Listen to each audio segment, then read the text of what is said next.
ഇന്നൊരു താറാവ് കറി വെക്കാമെന്ന് വിചാരിച്ചു. കൂട്ടത്തിൽ വലിപ്പമുള്ളൊരു താറാവ് നോക്കി പിടിച്ച് ചേട്ടൻ്റെ കയ്യിലോട്ട് എടുത്തു. ചേട്ടന് സമയമില്ലാത്തതാണ് ചേട്ടൻ തൊലി ഉരിച്ച് നമുക്ക് തന്നു. ഞാൻ വീട്ടിൽ കൊണ്ടുവന്ന് കട്ട് ചെയ്ത് ചെറിയ പീസുകളാക്കി ഒരു 4-5 വെള്ളത്തിൽ കഴുകി വൃത്തിയാക്കി എടുത്തു. ഇനി കറി വെക്കാനുള്ള തന്ത്രപ്പാടിലാണ്.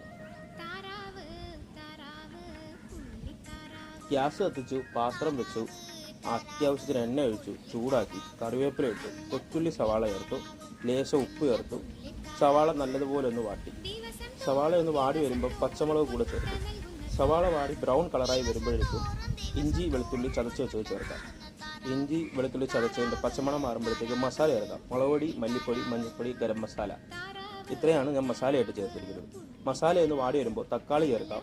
തക്കാളി ഒന്ന് വെന്ത് വരുമ്പോൾ ആവശ്യത്തിന് വെള്ളം ചേർത്ത് അടച്ചു വെക്കാം. വെള്ളം തിളച്ച് വരുമ്പോൾ താറാവിൻ്റെ കഷ്ണങ്ങൾ ചേർത്ത് നന്നായിട്ട് വേവിച്ചെടുക്കാം. താറാവിൻ്റെ കഷ്ണങ്ങൾ വെന്ത് കഴിയുമ്പോഴേക്കും എരി കൂട്ടാൻ വേണ്ടിയിട്ട് ലേശം കുരുമുളക് പൊടി, മണത്തിന് കുറച്ച് ഗരം